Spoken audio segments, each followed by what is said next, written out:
ज्ञानतिमिरन्धस्य ज्ञानाञ्जनशलाकया चक्षुरुन्मीलितं येन तस्मै श्रीगुरवे नमः।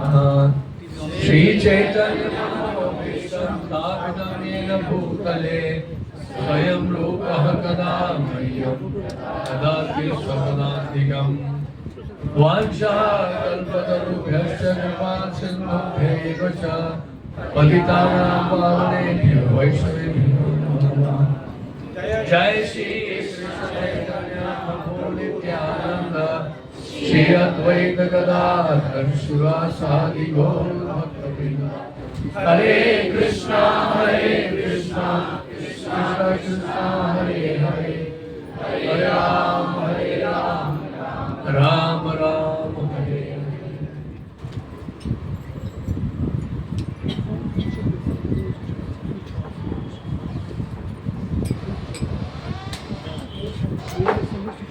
ओम नमो भगवते वासुदेवाय। ओम नमो भगवते वासुदेवाय।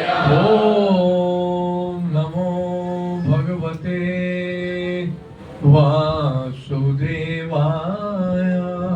ओम नमो भगवते वासुदेवाय। ओम नमो भगवते वासुदेवाय। ओम नमो भगवते वासुदेवाय। नारायणं नमस्कृत्य नरं चैव नरोत्तमं देवीं सरस्वतीं व्यासं ततो जयमुदीरयेत्। नस्य प्रायेषु अभद्रेषु नित्यं भागवत सेवया भगवती उत्तम श्लोके भक्तिर्भवति नैष्ठिकी। हरे कृष्ण। तो श्रीमद् भागवत वैदिक शास्त्रों का निष्कर्ष है। इसका महत्व क्या है, क्यों ये भगवान के भक्तों को वैष्णवों को बहुत प्रिय है, इसकी महिमा क्या है, यह आज समझने का प्रयास करें। हालांकि इसमें बहुत सारे स्लाइड्स हैं, अगर पूरा लेंगे तो यहीं बैठना रहना पड़ेगा, फिर कहीं जा नहीं पाएंगे। लेकिन मैं बहुत तेजी से लेने वाला हूँ, मेरे साथ चलना होगा आपको, और अपनी आंखें और कान दोनों खोले रखिएगा।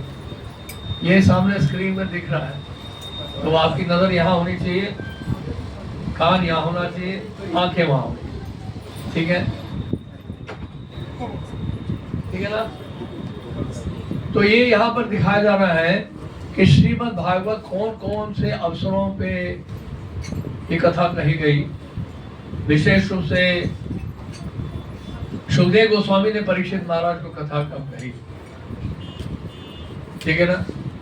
सुखताल जिसको कहते हैं, वो स्थान मुजफ्फरनगर के पास है आज भी। वहां पे गंगा जी के तट पर सुखदेव गोस्वामी ने परीक्षित महाराज को कथा सुनाई थी, भागवत कथा। तो ये कथा प्रारंभ हुई थी भाद्र मास की शुक्ल नवमी के दिन, और कथा समाप्त हुई थी भाद्र पूर्णिमा के दिन। इस वर्ष 2026 26 सितंबर 2026 को भाद्र पूर्णिमा है, तो उस दिन समापन हुआ था श्रीमद् भागवत कथा का। और एक हफ्ते पहले सुखदेव गोस्वामी ने कथा प्रारंभ की थी। तो भाद्र मास की शुक्ल नवमी में कथा प्रारंभ हुई, और भाद्र मास की नवमी के दिन जो है कथा की समाप्ति, ठीक है ना? तो ये श्लोक है पद्म पुराण से। शौनक उवाच शुकेनोक्तं कदा राज्ञ गोचरणेन कदा पुनः सूर ऋषये कदा ब्रह्मन् छिन्दी में संशयं त्विमम्। शौनक जी ने कहा, सूत जी, सुखदेव गोस्वामी जी ने राजा परीक्षित को, गोकर्ण ने धुंधकारी को, और सरकारी ने नारद जी को किस किस समय ये ग्रंथ सुनाया था, मेरा यह संशय दूर कीजिए। बहुत सारे श्लोक सुनेंगे आप, ठीक है ना? थकेंगे तो नहीं, सुनाने वाला शायद थक जाए, लेकिन सुनने वाले नहीं थकते। सूतोवाच आकर्षणा निर्गमा त्रिंशत् वर्षाधि गगतेल कलौ नवम्यां तो न फसे च कथारंभं शुको करोत्। सूत जी ने कहा, भगवान श्री कृष्ण के स्वधाम गमन के बाद कलयुग के 30 वर्ष से कुछ अधिक बीत जाने पर भाद्र मास की शुक्ल नवमी को सुखदेव जी ने कथा आरंभ की थी। ठीक है ना। परीक्षित श्रवणान्ते च कलौ वर्ष शतद्वये, तो इस तरह से ये कथा प्रारंभ हुई थी शुक्ल नवमी के दिन और भाद्र मास की पूर्णिमा के दिन कथा का समापन हुआ था। परीक्षित श्रवणान्ते च कलौ वर्ष शतद्वये शुद्धे शुचौ नवम्यां च धेनुजो कथयत कथा। राजा परीक्षित के कथा सुनने के बाद कलयुग के 200 वर्ष बीत जाने पर आषाढ़ मास की शुक्ल नवमी को गोकर्ण जी ने ये कथा सुनाई। तो 5000 वर्ष पहले कलयुग प्रारंभ हुआ था। तो जब भी कलयुग प्रारंभ हुआ था तब से ये बता रहे हैं। और तस्माद अभी कलो प्राप्ते 63 वर्ष गते सती ऊचूर ऊर्जे स्थिते पक्षे नवम्यां ब्रह्मणः सुतः। इसके पीछे कलयुग के 30 वर्ष और निकल जाने पर कार्तिक शुक्ल, इसके पीछे कलयुग के 30 वर्ष और निकल जाने पर कार्तिक शुक्ल नवमी से सनकादि ने कथा आरंभ की और 30 वर्ष बीत जाने के बाद, समझ गए। तो इस तरह से अलग अलग अवसरों में ये कथा कही गई थी, श्रीमद् भागवत कथा। श्रील प्रभुपाद जी ने श्रीमद् भागवत का अनुवाद अंग्रेजी भाषा में किया। अनुवाद शब्दार्थ यानी कि शब्दार्थ और अनुवाद और तात्पर्य श्रील प्रभुपाद जी ने दिया है। और श्रील प्रभुपाद जी ने भागवत के 10वें स्कंद के 13वें अध्याय तक अनुवाद किया था। उसके बाद श्रील प्रभुपाद जी के शिष्यों ने उसको पूरा किया है। और आज श्रीमद् भागवत जो है अनेक भाषा में उपलब्ध है, यहाँ तक कि चाइनीज भाषा में और उर्दू भाषा में भी उपलब्ध है। यह है श्रील प्रभुपाद जी का चमत्कार। ये ग्रंथ जो है आज अंतर्राष्ट्रीय भाषाओं में उपलब्ध हो रहा है। सोच के देखिए आप, कितनी बड़ी बात है। तो श्रील प्रभुपाद जी ने इस ग्रंथ को बड़ा महत्व दिया। और राधा दामोदर मंदिर में प्रभुपाद जी जब रहते थे, पहले तो श्रील प्रभुपाद जी पत्रिका छाप रहे थे प्रदर्शन, और उस पत्रिका को छापने के लिए प्रभुपाद वृंदावन से दिल्ली आते थे। छिपीवाड़ा में जो अभी मंदिर है, उस पुरानी इमारत में श्रील प्रभुपाद पहली मंजिल में रहते थे, फर्स्ट फ्लोर में। और वहां से फिर श्रील प्रभुपाद चावड़ी बाजार जाके कागज खरीदते, इस भगवत दर्शन पत्रिका को छपाते प्रिंटर के पास जाके, उसके बाद स्वयं उसका वितरण भी करते चांदनी चौक में, कनॉट प्लेस में, कई स्थानों। एक व्यक्ति ने, एक आम आदमी ने, आम आदमी मतलब आम आदमी सड़क पे चलता हुआ आम आदमी, उसने कहा स्वामी जी आप ये पत्रिका वगैरह वितरण कर रहे हैं, लोग पढ़ेंगे पता नहीं, लेकिन बाद में कूड़ेदान में डाल दें, आप कोई पुस्तक क्यों नहीं लिखते हैं। श्रील प्रभुपाद जी ने कहा बात तो सही है। उनको ऐसा लगा कि गुरु महाराज, मेरे गुरु महाराज इस व्यक्ति के माध्यम से मुझे बात बता रहे हैं। तब श्रील प्रभुपाद जी ने विचार किया और श्रीमद् भागवत का अंग्रेजी भाषा में अनुवाद करना। अब क्या हुआ, उनके गुरु भाई, एक समय ठंड का मौसम था, राधा दामोदर मंदिर में ठंड भी बहुत पड़ती है और गर्मी भी। अभी गर्मी में वहां जाएंगे तो भयानक गर्मी, ठंड में जाएंगे तो भयानक ठंड है। छोटा सा कमरा है, श्रील प्रभुपाद जी बिल्कुल अकेले वहां बैठे, सामने छोटी सी रसोई भी है। तो प्रभुपाद रात्रि को बैठकर श्रीमद् भागवत का अनुवाद कर रहे थे, भागवत का प्रथम स्कंद। इस्कॉन की स्थापना से पहले की बात है ये। उनके गुरु भाई आए थे मथुरा से, जिनसे श्रील प्रभुपाद जी ने संन्यास लिया था। उन्होंने कहा कि महाराज, तो उस समय तो प्रभुपाद जी करके नहीं बुलाया करते थे। मैं कहा कि महाराज ठंड का मौसम है, आप फर्श में क्यों लेटे हैं, आपके पास न गद्दा है न पलंग है, धन की कोई कमी है क्या। तो श्रील प्रभुपाद जानते क्या बोले कि राधा कुंड के तट पे मेरे गुरु महाराज ने कहा था कि जब भी आपको धन मिले आप पुस्तकें छापें, इसलिए जो भी धन बचता है पत्रिका का वितरण करने के बाद, उस धन से मैं ग्रंथ छापना चाहता हूं। वो धन मैं अपने ऊपर खर्चा नहीं करना चाहता। ये श्रील प्रभुपाद जी का विचार था। इतनी गंभीरता से लिया उन्होंने अपने गुरुदेव का आदेश। और उसके बाद दिल्ली गए, डालमिया जी से मिले, फिर गोरखपुर गए। गोरखपुर में हनुमान प्रसाद पोदार जी से मिले, जो डालमिया जी के गुरु थे। उन्होंने श्रील प्रभुपाद जी को चिट्ठी लिख के दी कि स्वामी जी जो भी लिख के छापा जाए। फिर डालमिया जी के वापस आए। डालमिया जी ने स्पॉन्सर किया। इस तरह से श्रीमद् भागवत का जो प्रथम स्कंद है उसकी 300 प्रतियां प्रकाशित की श्रील प्रभुपाद ने। भागवत का प्रथम स्कंद 3 वॉल्यूम में छपा, ऐसे 300 प्रतियां छपवाई। वो 300 प्रतियां लेकर श्रीमद् भागवत के 300 सेट्स लेकर 300 प्रतियां लेकर श्रील प्रभुपाद जी माल वाहन जहाज में अमेरिका गए। एक ट्रंक में लेकर श्रीमद् भागवत को लेके गए साथ में। सोच के देखिए कितना महत्व दिया श्रील प्रभुपाद ने। और वहां जाकर भी न्यूयॉर्क में जब उतरने वाले थे, न्यूयॉर्क पहुंच गया वो शिप जहाज, तो कैप्टन पांड्या से कहा, तो कैप्टन मेरे पास धन बिल्कुल नहीं है, न्यूयॉर्क आ गया है, आपसे प्रार्थना है ये श्रीमद् भागवतम है, आप इसे ले लीजिए। उन्होंने कहा कितने का है ये? श्रील प्रभुपाद ने कहा $16 का है। तो डॉलर के हिसाब से बात करना था वहां। श्रील प्रभुपाद से कहा पांड्या जी ने, अब ऐसा करिए मुझसे $20 ले लीजिए। वो $20 लेके श्रील प्रभुपाद जी न्यूयॉर्क में प्रवेश किए हैं। $20 न्यूयॉर्क में तो 1 घंटा भी नहीं चलेगा। न्यूयॉर्क, टोक्यो विश्व के सबसे महंगे शहर, और वहां एक छोटी सी जगह में 26 सेकेंड एवेन्यू बाउरी स्ट्रीट में श्रील प्रभुपाद जी को एक छोटा सा कमरा मिला। वहां रहकर भी श्रील प्रभुपाद ने श्रीमद् भागवत का अनुवाद करना बंद नहीं किया। ऐसी परिस्थिति में भी श्रीमद् भागवत का अनुवाद करते रहे। और कब तक करते रहे? जीवन के अंतकाल तक। श्री धाम वृंदावन में जब वापस आ गए, पूरे विश्व में प्रचार करके, अंतिम समय में भी 14 नवंबर 1977 को श्रील प्रभुपाद जी का तिरुभाव हुआ। ये 21 अक्टूबर का वीडियो है और इसमें श्रील प्रभुपाद श्रीमद् भागवत का अनुवाद कर रहे हैं लेटे हुए।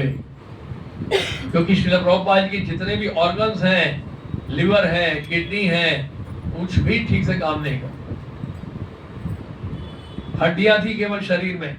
ऐसे में कोई चिल्लाता है, रोता है, पीड़ा होती है बहुत, लेकिन श्रील प्रभुपाद जी के चेहरे में बिल्कुल भी किसी प्रकार का कष्ट नहीं दिख रहा था। और श्रील प्रभुपाद क्या कर रहे थे?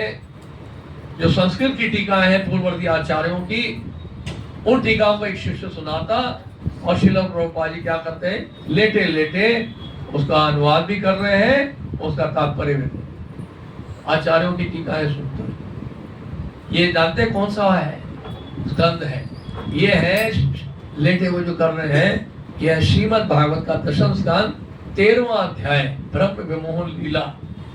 उसमें जो तात्पर्य है वो श्रील प्रभुपाद जी ने इस हालत में दिया है, अनुवाद किया। तो सोच के देखिए ग्रंथ श्रील प्रभुपाद जी के लिए कितना महत्वपूर्ण था। अमेरिका जाने से पहले शुरू कर दिया और अंतिम समय तक, प्राण त्यागने तक श्रील प्रभुपाद श्रीमद् भागवत का अनुवाद करते रहे, अपने गुरु की आज्ञा का पालन करते रहे। कितनी गंभीरता से लिया, सोच के देखिए आप। नहीं तो सोच के देखिए ये ग्रंथ कितना महत्वपूर्ण है, बहुत महत्व। निगम कल्पतरोर गलितम फलम। मैं वीडियो नहीं दिखा रहा हूँ, समय कम है। ये तो दूसरा वीडियो है जिसमें श्रील प्रभुपाद जी स्वस्थ लग रहे हैं। ये लॉस एंजलिस टेम्पल का है। रात्रि को बैठ कर देख रहे हैं आप सामने, ये संस्कृत की टीकाएं श्रील प्रभुपाद जी के सामने रखी हुई है। दिख रहा है आपको? ये लाइट तो नहीं उसमें आ रहा है, लाइट बंद करेंगे तो स्क्रीन में दिखेगा, नहीं तो केवल लाइट ही दिखेगा। तो ये आवाज तो सुनाई नहीं देगी वहां तक आपको। लेकिन प्रभुपाद क्या कर रहे हैं? संस्कृत की टीकाओं को देख रहे हैं, डिक्टाफोन इसको कहते हैं, इस पर रिकॉर्डिंग कर रहे हैं। उनके शिष्यों ने खरीद के दिया था प्रभुपाद को। उन्होंने कहा कि प्रभुपाद आप लिखेंगे तो बहुत समय लगेगा, टाइपिंग भी करेंगे तो बहुत टाइम लगेगा, आप रिकॉर्ड कर दीजिए, हम उसको ट्रांसक्राइब कर देंगे। तो ऐसे में बहुत जल्दी जल्दी पुस्तकें छपने लगी। आप समझ रहे? तो प्रभुपाद अर्धरात्रि को 12 साढ़े 12 बजे उठते थे और श्रीमद् भागवत का अनुवाद करते थे, संस्कृत भाषा से लेकर अंग्रेजी भाषा। संस्कृत भाषा तो पहले समझना है, फिर उसका अनुवाद भी करना है, तात्पर्य भी देना है। आसान काम नहीं है, हर कोई नहीं कर सकता है।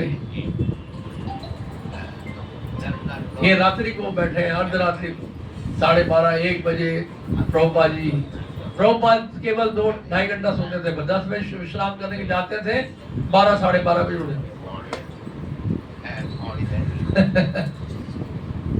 और सुबह 4 साढ़े 4 तक अनुवाद करते, फिर मंगल आरती में जाते, फिर जप करते, फिर सुबह मॉर्निंग वॉक पर चले जाते सैर के लिए, और ऐसा नहीं पूरे दिन फिर आराम करते। 11 साल में प्रभुपाद जी ने विश्व का 14 बार भ्रमण किया है, साथ में रोज रात्रि को ग्रंथों का अनुवाद भी करते रहे हैं। और किसी भी शहर में जाते, एक और बात बताऊं मैं, एक और आश्चर्य की बात होगी, सुनकर बड़ा आश्चर्य होगा कि कैसे कर सकता है ऐसा वृद्ध व्यक्ति, 70 साल की उम्र के बाद सब ये किया है।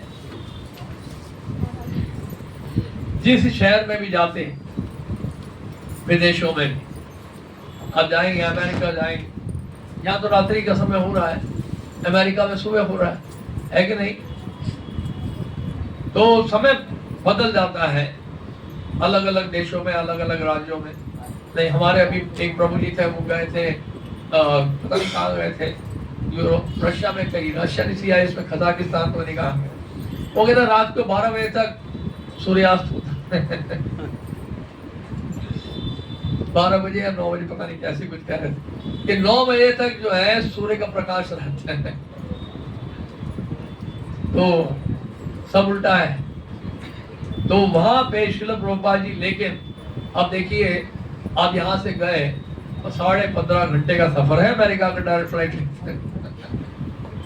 प्लेन में देखिए बैठा रहना पड़ेगा, और यहाँ से अगर रात को फ्लाइट पकड़ी अर्धरात्रि को, अब वहां पहुंचे, दिन है रात है कुछ पता नहीं चलेगा, शरीर का सारा सिस्टम बदल जाता है, 1 हफ्ता लग जाता है पूरा दोबारा सही स्थिति में आने में। होता क्या है, ऐसे में व्यक्ति जो है दिन में सोएगा, रात को जागेगा, उल्टा हो जाता है, तो वो बात वापस सेट करने में बहुत टाइम लगता है।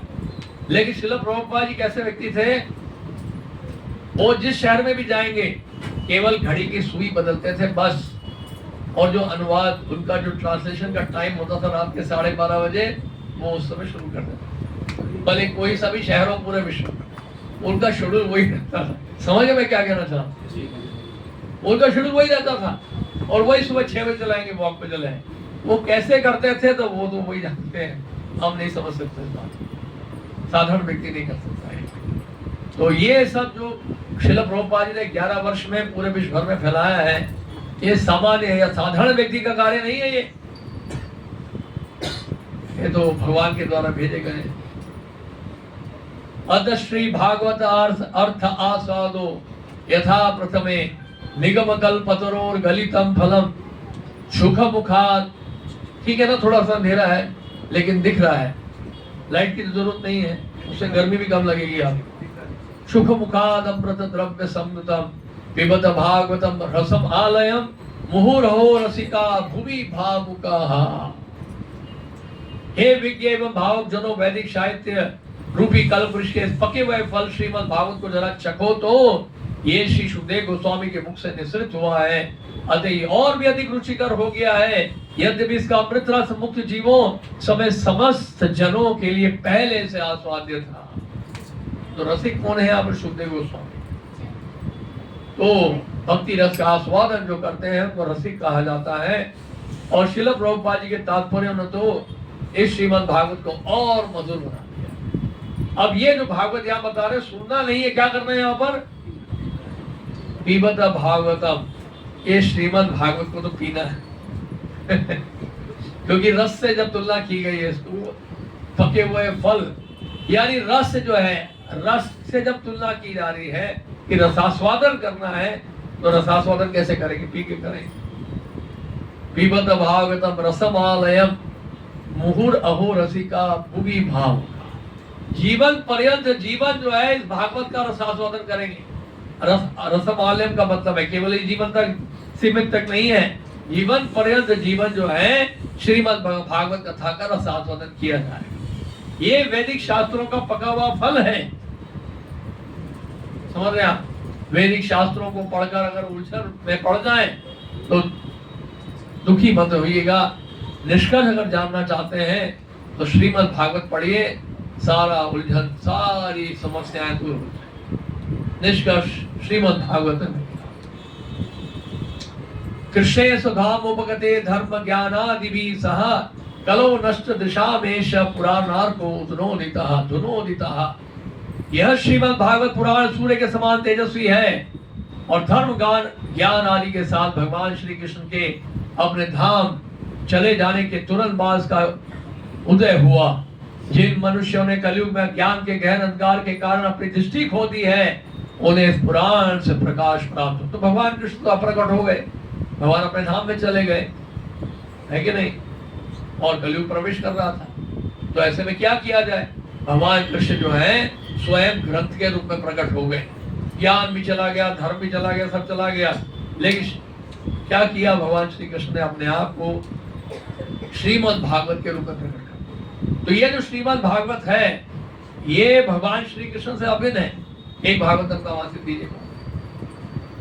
ये श्रीमद् भागवतम भगवान श्री कृष्ण से अभिन्न है। ये भगवान श्री कृष्ण ही है ग्रंथ के रूप में। अगर आप अपने घर में श्रीमद् भागवत रखते हैं तो समझ लीजिए अब अपने घर में भगवान श्री कृष्ण को ही रख रहे हैं। ये है वो भागवत का प्रथम स्कंद जो श्रील प्रभुपाद जी ने अमेरिका जाने से पहले इसको पूरा किया। उस समय 3 वॉल्यूम में था, अब एक ही में।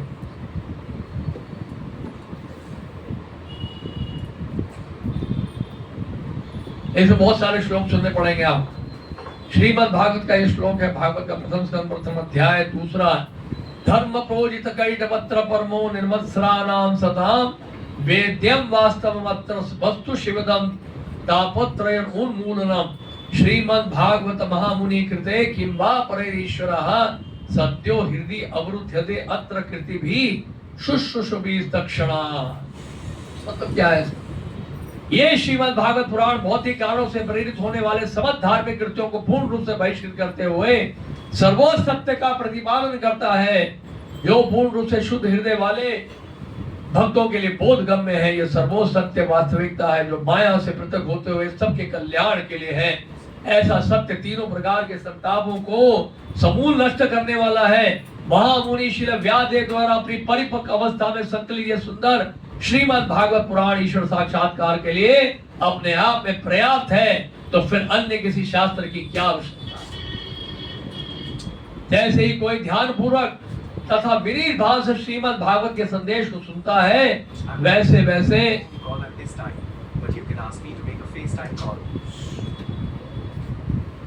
कुछ नहीं, ध्यान पूर्वक तथा विनीत भाव से श्रीमद् भागवत के संदेश को सुनता है, वैसे वैसे ज्ञान के संस्कार अनुशीलन से उसके हृदय में परम भगवान स्थापित हो जाते हैं। जैसे ही कोई ध्यान पूर्वक तथा विनीत भाव से श्रीमद् भागवत के संदेश को सुनता है। अब इसमें लिखा है जैसे हृदय में परम भगवान स्थापित हो जाते हैं। अगर विनीत भाव से गंभीरता से ध्यान पूर्वक श्रवण करते हैं तो भगवान हमारे हृदय में विराजमान हो जाते हैं। आप कहेंगे हमने तो भागवत पढ़ा लेकिन हमें तो लग नहीं रहा भगवान विराजमान हुए हमारे हृदय। तो उसको कैसे समझे? इसलिए श्रील प्रभुपाद जी ने यहाँ पे एक लाइन लिखा है, वैसे वैसे ज्ञान के संस्कार अनुशीलन से। अनुशीलन का मतलब क्या है? जगन्नाथपुरी पर रथ यात्रा होती है ना, एक दिन पहले गुंडीचा मंदिर मार्जन होता है। क्यों होता है? मंदिर का मार्जन इसलिए होता है कि जगन्नाथ जी अगले दिन आने वाले हैं, इसलिए एक दिन पहले मंदिर की सफाई की जाती है। गंदे स्थान में भगवान नहीं बैठते। जो स्थान मैला है, गंदा है, धूल जमी है, वहां भगवान नहीं बैठेंगे। भगवान तो साफ जगह में बैठते। हमारे हृदय में प्रवेश तो कर जाते हैं कर्ण से भागवत का श्रवण करते ही, लेकिन क्या होता है देखते हैं कि हृदय तो बहुत मैला है इनका तो मन बड़ा गंदा है, बैठने लायक जगह है नहीं अभी, इसलिए आकर वापस लौट जाते। इसलिए उतार चढ़ाव महसूस होता है भक्ति में। कभी हमें लगता है कि भक्ति में बड़ा उत्साह लगता है, कभी लगता है भक्ति में उत्साह नहीं, कभी मन लग रहा है, कभी नहीं लगता। ऐसा होता है, हाँ या नहीं? क्यों होता है? तो इसलिए होता है क्योंकि अभी मैला है हमारा मन। लेकिन क्योंकि भगवान श्री कृष्ण तो प्रवेश जरूर करते हैं कर्ण के द्वारा भागवत श्रवण करते हुए, उसका परिणाम यह होता है जब भी भगवान श्री कृष्ण भीतर जाते हैं तो क्या करते हैं? शृण्वतांश कथा कृष्ण पुण्य श्रवण कीर्तना हृदयंतोस्तो ही अभद्राणि विधुनोति सुमुहूर्तता। भगवान श्री कृष्ण क्या करते हैं? हमारे हृदय में प्रवेश करते हैं जैसे उनके बारे में सुनते हैं। कृष्ण कथा जब सुनते हैं तो क्या होता है? शृण्वतांश कथा कृष्ण पुण्य श्रवण कीर्तना। तो क्या होता है? भगवान श्री कृष्ण क्या करते हैं? हृदयंतोस्तो ही अभद्राणि विधुनोति सुमुहूर्तता। हृदय के भीतर जाकर क्या करते हैं? हमारे हृदय की सफाई। हमारे पास शक्ति नहीं है, बल नहीं है अपने मन को साफ करने के लिए। हम सोचे हैं कि भैया हम तो बहुत बुद्धिमान हैं, अपना मन को साफ कर लेंगे साबुन से। नहीं होगा। तो चित्त का मन की सफाई, चेतो दर्पण मार्जनम, चित्त के दर्पण का मार्जन कैसे होगा? भगवान कृष्ण के द्वारा ही होगा। और इस विधि का अगर पालन करते रहेंगे, इसलिए यहाँ पर लिखा है वैसे वैसे ज्ञान के इस संस्कार अनुशीलन से। अनुशीलन का मतलब है प्रत्येक दिन रोज श्रीमद् भागवत का श्रवण करना है, रोज भक्ति के नियमों का पालन करना है। जब ऐसा करते रहेंगे नियमित रूप से तो फिर ऐसा समय आएगा हमारे चित्त के दर्पण की सफाई हो जाएगी, और होने पर क्या होगा? भगवान श्री कृष्ण हमारे हृदय में विराजमान हो जाएंगे, हमेशा के लिए निकलेंगे नहीं बाहर। फिर तो निकलेंगे। तुम्हारो हृदय सदा गोविंद विश्राम। वैष्णव के लिए प्रार्थना की गई है, आपके हृदय में तो सदा गोविंद विश्राम। तो हृदय को साफ सुथरा बनाना है, ठीक है? हरिनाम लेके, भागवत का श्रवण करके, समझ रहे आप? श्रीमद् भागवत पुराणम अमलम यत् वैष्णवानां प्रियम यस्मिन् पारमहंस्यम् एकम अमलम ज्ञानम परम गीयते तत्र ज्ञान विराग भक्ति सहितम नैष्कर्म्यम आविष्कृतम तच्छृण्वन् सुपठन् विचारण भरो भक्तया विमुच्ये नरः। ये हम सब क्यों बता रहे हैं? आप पूछ सकते। इसलिए कि हम सब भक्तगण जो हैं श्रीमद् भागवत के अध्ययन में थोड़ी रुचि दिखाएं। श्रीमद् भागवत निर्मल पुराण है, ये वैष्णवों को अत्यंत प्रिय है। प्रिय है आप सब भक्तों को कि नहीं? कितने भक्तों को प्रिय है श्रीमद् भागवत? वेरी गुड, बहुत अच्छी बात। ये वैष्णव को अत्यंत प्रिय है, और जो वैष्णव नहीं बने हैं उनको भी प्रिय है, जो वैष्णव बनने का प्रयास कर। हम वैष्णव बनने का प्रयास कर रहे हैं या वैष्णव बन गए हैं? अच्छा, आप लोग किसी माया मोह में नहीं है। वैष्णवों को अत्यंत प्रिय है क्योंकि ये परमहंसों के शुद्ध तथा सर्वोच्च ज्ञान का वर्णन करने वाला है। ये श्रीमद् भागवत समस्त भौतिक कर्म से छूटने के साधन के साथ ही दिव्य ज्ञान, वैराग्य तथा भक्ति की विधियों को प्रकाशित करता है। जो कोई भी श्रीमद् भागवतम को गंभीरता पूर्वक, मेरे साथ दोहराइए, जो कोई भी श्रीमद् भागवतम को गंभीरता पूर्वक समझने का प्रयास करता है, जो समुचित ढंग से श्रवण करता है और भक्ति पूर्वक उसे कहता है, पूर्ण रूप से मुक्त हो जाता है। इस श्रीमद् भागवत श्रवण करने का लाभ बताया जाता है। अर्थोयम ब्रह्म सूत्राणाम भारतार्थ विनिर्णया गायत्री भाष्य रूपोसौ वेदार्थ परिब्रह्मता। श्रीमद् भागवत वेदांत का अर्थ और महाभारत का उद्देश्य समझाता है। यह गायत्री मंत्र का गूढ़ अर्थ और वेदों का सार प्रकट करता है। गायत्री मंत्र पहला जो श्लोक है श्रीमद् भागवतम का, उसमें गायत्री मंत्र है। जानते हैं आप, है या नहीं? और ये वेदांत सूत्र का क्या है? अर्थ बताता है श्रीमद् भागवत। श्रीमद् भागवत का जो प्रथम अध्याय है, प्रथम स्कंद का प्रथम अध्याय, प्रथम श्लोक, जन्मादि यस्य यथोन्वयादि तदश्च अर्थेषु अभिज्ञासुराट् तेने ब्रह्म हृदयादि कवये मुह्यन्ति यस्सूर्ययः तेजो वारी मृदाम यथा विनिमयो यत्र सर्गो अमृषा धामना स्वेन सदा निरस्त कुहुकम सत्यम परम धीमहि। इस सत्यम परम धीमहि का मतलब क्या है? ये गायत्री मंत्र को संकेत दे रहा है। गायत्री मंत्र का उच्चारण करने वाले जो ब्राह्मण होते हैं, दीक्षित भक्त, ब्राह्मण दीक्षित भक्त होते हैं, गायत्री मंत्र का उच्चारण करते हो क्या कर रहे हो? यही बता रहे सत्यम परम धीमहि। धीमहि का मतलब है भगवान के ऊपर ध्यान लगा रहे हैं, भगवान का स्मरण कर रहे हैं। आप समझ रहे हैं? तो श्रीमद् भागवत का उद्देश्य ही है कि भगवान श्री कृष्ण के ऊपर ध्यान लगाया जाए, उनका स्मरण किया जाए, उनकी सेवा की जाए। इसलिए गायत्री मंत्र का गूढ़ अर्थ बताया जा रहा है 18,000 श्लोकों में, वेदों का सार प्रकट करता है और महाभारत का उद्देश्य समझाता है। समझ रहे हैं? तो ये जो पहला श्लोक है भागवत का, जन्मादि अस्य यतः, जन्मादि अस्य यतः, इसका मतलब क्या है? उत्पत्ति, पालन तथा संहार, जन्मादि प्रकट ब्रह्मांडों का, जिनसे मतलब किनसे? जिनसे उत्पत्ति, पालन तथा संहार होता है, उन्हीं को भगवान कहते हैं। भगवान किसको कहते हैं? जिनसे क्या हो रहा है? उत्पत्ति हो रही है, पालन हो रहा है और संहार हो रहा है। यानी कि अनादिरादिर गोविंद सर्व कारण कारणम। आप समझ रहे हैं? इसलिए इस श्लोक की शुरुआत किससे हो रही है? ओम नमो भगवते वासुदेवाय।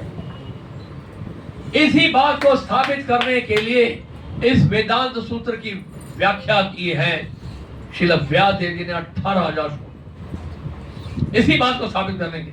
जन्मादि यस्य यतः, आध्यात्मिक और भौतिक जगत के कारण भगवान कृष्ण गीता में स्वयं बोल रहे, 10वां अध्याय 8वां श्लोक, आन सर्वस्य प्रभो मत्ताश्रमं प्रवर्तते इति मत्वा भजन्ते मां बुधा भावा समन्विता। मैं ही आध्यात्मिक और भौतिक जगत का कारण हूँ, सब कुछ मुझसे ही उत्पन्न हुआ है। और जो बुद्धिमान व्यक्ति जानते हैं वो क्या करते हैं? मेरी भक्ति में लगते हैं। आप समझ रहे? तो श्रीमद् भागवत का एकमात्र उद्देश्य है भगवान श्री कृष्ण का गुणगान करना और ये स्थापित करना कि भगवान श्री कृष्ण ही सभी कामों के कारण। अब बोलेंगे प्रभु जी श्रीमद् भागवत में तो अनेक अवतारों का वर्णन भी है, श्रीमद् भागवत में तो सृष्टि का वर्णन भी किया गया है कि ब्रह्मा जी ने इस ब्रह्मांड की सृष्टि कैसे की, ये सभी व्याख्या हुई है श्रीमद् भागवत में। श्रीमद् भागवत में तो और अनेक विषय भी हैं, आपने कैसे कह दिया कि केवल भगवान श्री कृष्ण के बारे में ही बताया गया है, या उन्हीं को ही साबित करने के लिए क्या, उन्हीं का गुणगान करने के लिए 1800 श्लोकों की व्याख्या की गई है। क्या उत्तर है इसका? उत्तर यह है जितने भी अवतार हैं या जितने भी अंशावतार हैं, जितने भी अंशांश अवतार हैं, उन सब के जो मूल कारण हैं वो है भगवान श्री कृष्ण। श्रील सूत गोस्वामी ने स्पष्ट कर दिया 3रे अध्याय में, एतेषां च कला पुंसां कृष्णस्तु भगवान स्वयं इंद्रारी व्याकुलम लोकम भजयन्ति। जितने भी अवतारों का मैंने वर्णन किया है, या तो वो अंशावतार है या अंशावतार है, अंश कलावतार है, जहां तक भगवान श्री कृष्ण की बात है वो तो स्वयं भगवान। ऐसा श्रील सूत गोस्वामी बोल रहे हैं, भागवत का प्रथम स्कंद 3रा अध्याय 28वां श्लोक। ठीक है ना? तो इस तरह से समझना है इसको कि जो श्रीमद् भागवत है उसका परम उद्देश्य है भगवान श्री कृष्ण का गुणगान।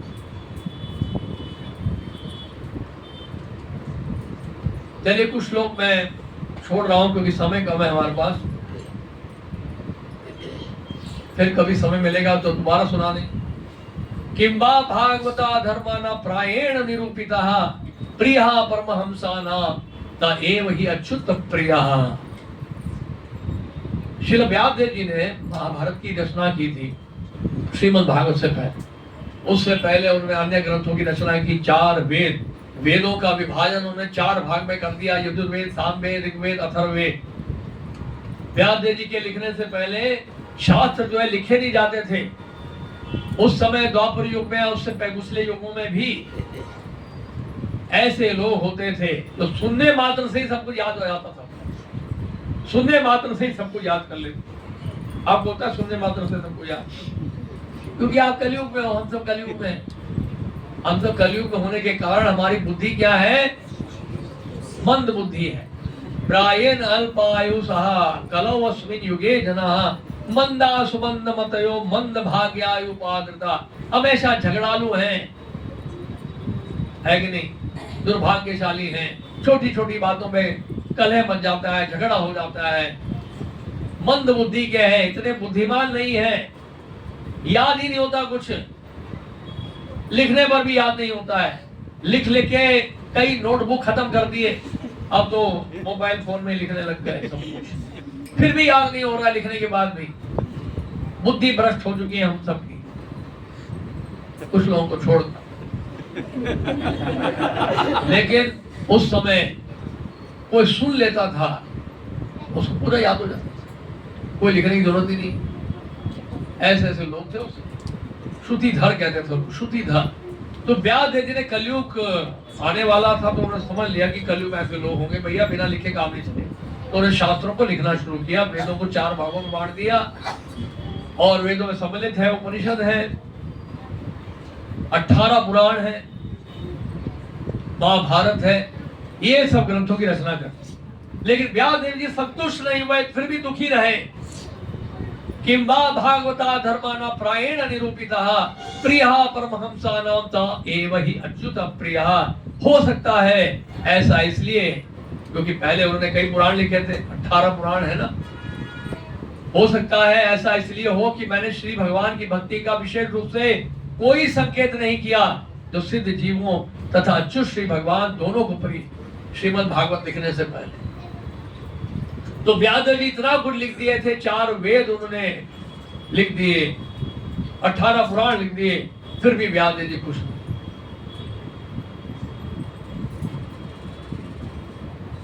नारद जी पहुंच गए। श्री नारद जी व्यास जी के गुरु हैं, प्रहलाद महाराज के गुरु हैं, ध्रुव महाराज के गुरु हैं, बड़े बड़े भक्तों के गुरु हैं नारद जी। तो श्री नारद मुनि, श्री नारद उवाच भवतानुदीत प्रायम यशो भगवतो मलम येन वासु न तुष्येत मन्ये तद दर्शनम खिलम। श्री नारद मुनि ने कहा, वास्तव में अब देखिए गुरु का कर्तव्य क्या है? शिष्य में गलती ढूंढना। नारद जी आते क्या बता रहे हैं कि आपने कहां गलती की है। वास्तव में आपने श्री भगवान की अलौकिक तथा निर्मल महिमा का प्रसार नहीं किया। जो दर्शन शास्त्र परमेश्वर के दिव्य इंद्रियों को तुष्ट नहीं करता, कर पाता, व्यर्थ समझा जाता है। तो बोलेंगे प्रभु शास्त्रों के बारे में ऐसे क्यों कह रहे हैं? आगे समझ में आएगा क्यों बोल रहे हैं। पहले आप इतना समझ लीजिए। यह क्या समझना है हमें? जिस वास्तव में आपने श्री भगवान की अलौकिक तथा निर्मल महिमा का प्रसार नहीं। प्रभुपाद तात्पर्य में क्या लिख रहे हैं? श्रील प्रभुपाद लिख रहे हैं, श्रील व्यास जी जैसे विद्वान ने वैदिक साहित्य में अनेक विस्तार किए, जिनका अंत वेदांत दर्शन में होता है, किंतु इनमें से किसी में भी श्री भगवान की महिमा का प्रत्यक्ष गान नहीं हुआ था। यही पर आवश्यकता प्रतीत हुई कि वही लेखक वेदांत सूत्र की व्याख्या श्रीमद् भागवत के रूप में करे। यथा धर्मादयश्चार्थ मुनिवर्यानुकीर्तिताः न तथा वासुदेवस्य महिमा ही अनुवर्णिताः। कितना स्पष्ट है, देखिए श्रीमद् भागवत जो है समझौता नहीं करता है। ये ग्रंथ जो है भक्तों को इसलिए प्रिय, अन्य शास्त्रों में बहुत समझौते किए गए हैं, लेकिन ये जो ग्रंथ है श्रीमद् भागवत, इसमें कोई समझौता नहीं किया गया। क्या बोल रहे हैं नारद मुनि? वो कह रहे हैं, हे महामुनि, यद्यपि आपने धार्मिक कृत्य इत्यादि 4 पुरुषार्थों का विस्तार से वर्णन किया है, किंतु आपने परम भगवान श्री वासुदेव की महिमा का वर्णन नहीं किया। पुरुषार्थों का तो वर्णन कर दिया आपने। पुरुषार्थ का मतलब क्या है? पुरुषार्थ का मतलब होता है धर्म, अर्थ, काम और मोक्ष। यानी ऐसे धर्म की व्याख्या कर दी जिससे अर्थ प्राप्त होता है, धन प्राप्त होता है, धन से कामनाएं पूरी करते हैं, और कामनाएं ना पूरी होने पर मोक्ष की तरफ बढ़ते हैं। आप समझ रहे हैं? लेकिन परिणाम क्या है ऐसे पुरुषार्थ का? परिणाम है ऐसे पुरुषार्थ का, इस संसार में दोबारा जन्म लेना पड़ता है। पुनर्मूषी का भवा, दोबारा बन जाओ चूहा, चूहा या जो भी बनना है। दोबारा 84 लाख योनि में फिर से आना पड़ेगा, फिर से जन्म लेना पड़ेगा, फिर से बीमारी होगी, फिर से बुढ़ापा होगा, फिर से मृत्यु होगी। पुरुषार्थ का ये फल।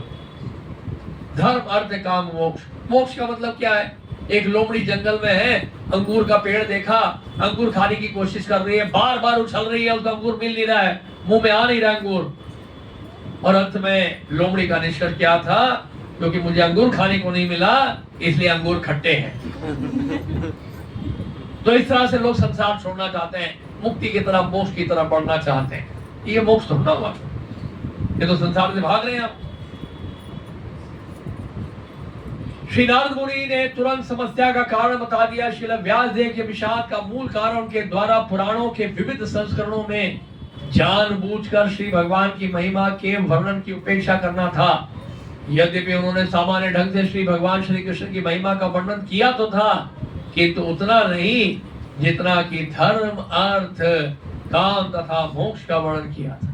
ये चारों पुरुषार्थ श्री भगवान की भक्ति की तुलना में अत्यंत निकृष्ट है। प्रमाणिक विद्वान होने के कारण श्री व्यासदेव संदर्भ को अच्छी तरह जानते थे, फिर भी इस उत्तम कार्य अर्थात भक्ति में सेवा को अधिक महत्व प्रदान न करके उन्होंने अपना बहुमूल्य समय का लगभग दुरुपयोग किया था, जिसके कारण वे विषादग्रस्त थे, दुखी थे। इससे यह स्पष्ट संकेत मिलता है, बोलिए मेरे साथ, इससे यह स्पष्ट संकेत मिलता है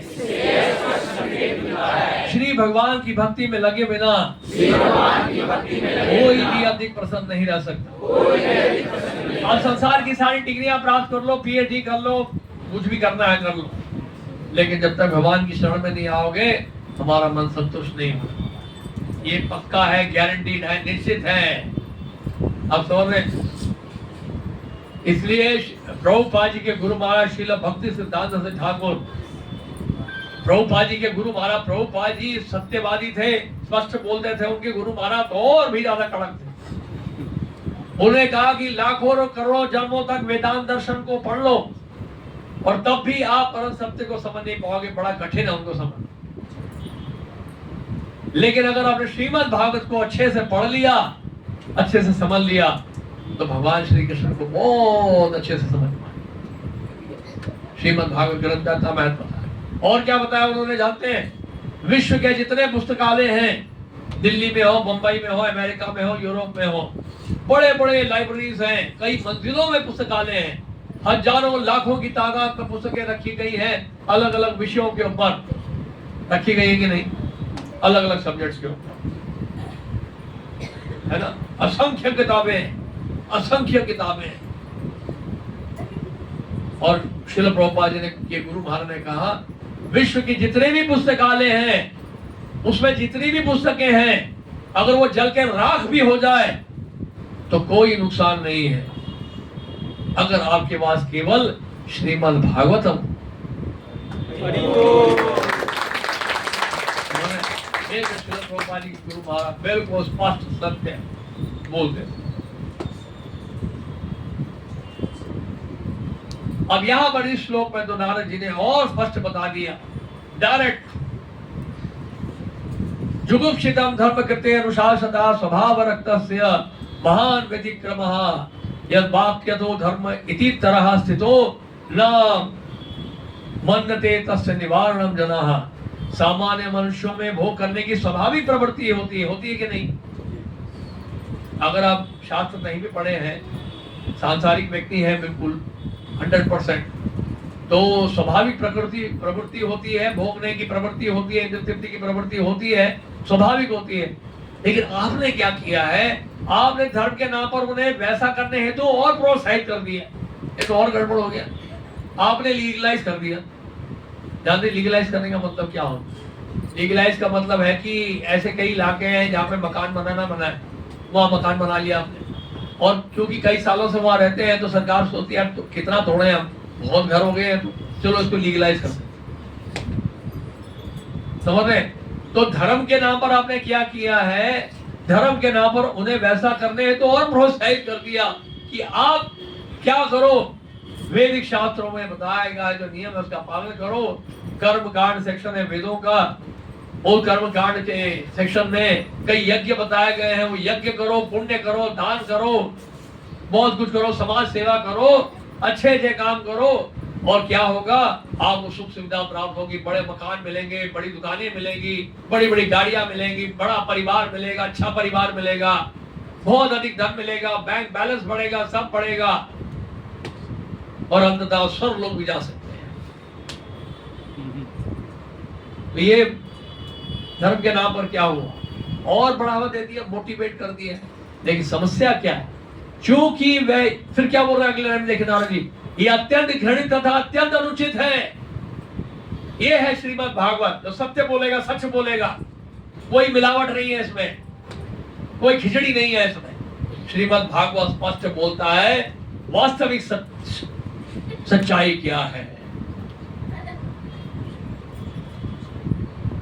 इसमें इसलिए क्या है, कई लोग ये बातें पचा नहीं पाते हैं, बोलते हैं तो प्रभु जी बहुत भारी हो गया हमारे लिए। क्योंकि वह लोग आपके उद्देश्यों के अनुसार मार्गदर्शन प्राप्त करते हैं, अतः वैसे कार्यों को धर्म के नाम पर ग्रहण करेंगे और निषेधों की कोई चिंता नहीं करेंगे। तो होगा क्या, धर्म के नाम पर कुछ समय के लिए तो हो सकता है नियमों का पालन करें, यज्ञ भी करेंगे, दान भी देंगे, पुण्य कर्म करेंगे, बहुत कुछ करेंगे, अनुष्ठान करेंगे अच्छे अच्छे, और तो लेकिन धीरे धीरे क्या होगा, ऐसी सुख सुविधा प्राप्त करने पर धीरे धीरे ये होता है कि वो निषेधों की कोई चिंता नहीं करेंगे, फिर नियमों का पालन नहीं करेंगे, और नियमों का पालन ना करने पर, धर्म के नियमों का ना पालन करने पर तो क्या होगा, नरकगामी भी बनना पड़ता है, नरक भी जाना पड़ेगा, फिर तो पाप के कार्य में लिप्त हो जाएंगे फिर। तो इसलिए बड़ा खतरा है। श्री नारद मुनि ने यहाँ पर महाभारत तथा अपने साहित्य में अद्भुत काम कर्मों के नियमित अनुष्ठानों के आधार पर श्रील व्यास द्वारा संकलित विभिन्न वैदिक ग्रंथों की भर्त्सना की। निस्संदेह महाभारत जैसे ऐतिहासिक ग्रंथों में आध्यात्मिक विषयों के साथ साथ लौकिक विषयों को भी चर्चा है। महाभारत में ही श्रीमद् भगवद गीता भी सन्निविष्ट है।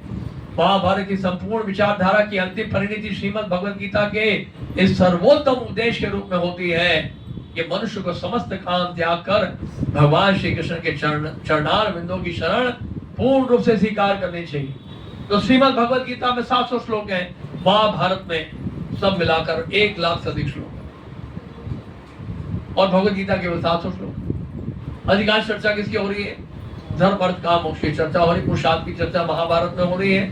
महाभारत में राजनीति की चर्चा हो रही है, आर्थिक विकास की चर्चा हो रही है, परोपकारी कार्यों की चर्चा हो रही है। आप समझ रहे, तो पुरुषार्थ को बड़ा महत्व दिया जा रहा है। तो लोग जब महाभारत पढ़ेंगे तो पुरुषार्थ में ही उलझ जाएंगे वो। लेकिन श्रीमद् भगवद गीता से ढंग से किसी ने पढ़ लिया, किसी भक्त की कृपा हो गई, तो भगवान कृष्ण की वाणी को स्वीकार कर लेगा। जो 18 अध्याय में भगवान श्री कृष्ण कह रहे हैं, सर्व धर्मान परित्यज्य माम एकम शरणम व्रज अहं त्वां सर्व पापेभ्यो मोक्षयिष्यामि मा शुचः। समझ रहे आप? देखिए ये श्लोक हमने लिया था ना, धर्मः प्रोजित कैटव। कैटव धर्म को धोखा देने वाला जो धर्म है उसको श्रीमद् भागवत से निकाल के बाहर कर दिया गया, किक आउट कर दिया। तो वो धोखा देने वाला धर्म क्या है? धोखा देने वाला धर्म यही है कि आपको इंद्र तृप्ति के लिए और प्रोत्साहित किया जा रहा है धर्म के नाम पर। यज्ञ इत्यादि करो, पुण्य करो, दान करो, यज्ञ करो, आपको बहुत सुख सुविधा मिलेगी। समझ रहे आप? लेकिन उन मूर्खों को यह नहीं बताया गया कि जो भी कुछ आपको सुख सुविधा प्राप्त हो रही है वो कुछ समय के लिए है। आपको संसार में दोबारा आना पड़ेगा। स्वर्ग लोक में भी जाएंगे तो शिन्ने पुण्य मृत लोकम विशन्ति। पुण्य लोक स्वर्ग लोक में जब जाएंगे, जब पुण्य क्षीण हो जाएंगे तो स्वर्ग लोक से भी वापस आना पड़ेगा। ब्रह्मा भूना लोका पुनरावर्तिनो अर्जुन। ब्रह्मा जी के लोक से लेकर पाताल लोक तक जन्म मृत्यु है। आप समझ रहे? तो इसलिए भगवान क्या निषेध दे रहे हैं? सर्व धर्मान परित्यज्य। ये जितने भी धोखे देने वाले धर्म हैं उसको त्यागो और मेरी शरण में आ जाओ, मैं तुम्हें सभी पापों से मुक्त कर दूंगा, डरो मत। भगवान की शरण में जाने का मतलब क्या है? इस भागवत धर्म को स्वीकार करना, इस श्रीमद् भागवत को स्वीकार, भागवत धर्म को स्वीकार करना। आप समझ रहे मेरी बात? यही बता रहा था मैं।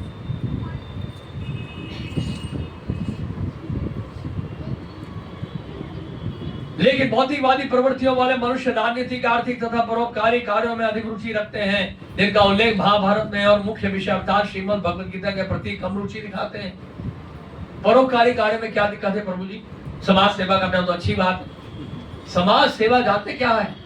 समाज सेवा का मतलब है जिस तरह से जेल में आप कैदियों को खाना खिलाते हैं, ठंड में कंबल बांटते हैं, गर्मी में कूलर लगवा देते हैं, एसी लगवा देते हैं, मनोरंजन के कार्यक्रम करते हैं, सुख सुविधा प्रदान करते हैं, जेल में कैदियों को प्रोत्साहित कर रहे हैं कि आप जेल में ही रहो। समझ रहे हैं आप? सड़क पे भिखारी को बार बार भीख देकर उसको प्रोत्साहित कर रहे हैं कि आप भिखारी ही बने रहो। बंबई का एक भिखारी पकड़ा गया था जिसके 4 अपार्टमेंट थे और रोज हर महीने वो 2 से 3 लाख रुपए कमाता। ऐसा क्यों हुआ? क्योंकि लोगों ने देते रहे उसको और क्योंकि वो कमाता रहा और प्रोत्साहित हो गया भीख मांगने। तो छल धर्म ये है, धोखा देने वाला धर्म। समझ रहे आप? धोखा देने वाला धर्म। आप समझ में आ गई बात आपको? तो ये तथाकथित समाज सेवा बिल्कुल ऐसे ही है। अरे जेल के अंदर सुख सुविधा मिल भी जाएगी तो है तो जेल ही वो। इसी तरह से ये पूरा ब्रह्मांड, ये सृष्टि के कारागार के समान है। इसके अंदर आप कितना भी साधन सुख सुविधा जुटा लो, आपको वो छोड़ना ही पड़ेगा। पुनर्मूषिका भवा, फिर दोबारा संसार में आना पड़ेगा। जो भी इकट्ठा किया है अंतिम समय में सब छीन लिया जाएगा। मृत्यु सर्वहरश्चः, मृत्यु के समय सब कुछ हर लूंगा मैं। फिर क्या फायदा ऐसे पुरुषार्थ का, ऐसे धर्म का क्या फायदा बताइए? हम तो भागवत धर्म का अनुसरण करेंगे, वो भागवत धर्म जो हमें जन्म मृत्यु के चक्र से बाहर निकालेगा और भगवान की शरण में लेके जाएगा। वो है ये श्रीमद् भागवत। आप समझ रहे? ये है वो श्रीमद् भागवत। श्री नारद मुनि श्री व्यास देव की समझौतावादी प्रवृत्ति के प्रत्यक्ष भर्त्सना करते हैं और ये उपदेश देते हैं कि प्रत्यक्ष रूप से घोषित करें कि मनुष्य जीवन की मूलभूत आवश्यकता श्री भगवान के साथ अपने नित्य संबंध को अनुभव करना तथा अविलंब श्री भगवान को समर्पण करना है। अब ये सुनिए ध्यान से। किसी विशेष रोग से पीड़ित मरीज का मन प्रायः उसके लिए वर्जित की गई वस्तुओं को खाने को ललचाता है। अगर आप डायबिटिक हैं, आप में से कौन है डायबिटिक? 2 लोग हैं, 3 लोग हैं। डॉक्टर ने कभी कहा है कि कभी कभी मीठा खा सकते हैं? और अच्छा डॉक्टर है, आपका डॉक्टर बहुत अच्छा है। लेकिन कई ऐसे डॉक्टर हैं वो बोलते हैं कभी कभी खा लेना मीठा, कोई बात। और कई ऐसे भी हैं कोई परहेज नहीं है, आप दवाई खाते रहो, सब कुछ खाओ। हमने सुना डॉक्टरों को बोलते। क्यों बोलते हैं ऐसा? मैं बताता हूँ। ऐसा इसलिए बोलते हैं, सुनिए ध्यान से, ऐसा इसलिए बोलते हैं ताकि वो कस्टमर बने रहे। कस्टमर का मतलब होता है जो कष्ट पाप आगे मरते हैं। वो हमेशा के लिए मरीज बने रहे, इसलिए उनको सच्चाई नहीं बताते। सच्चाई बताने से अरे मेरे को परहेज करना पड़ेगा, जीवन भर मीठा नहीं खा सकता मैं, तो लोग डॉक्टर से हट जाएंगे, वो दूसरे डॉक्टर के पास जाएंगे।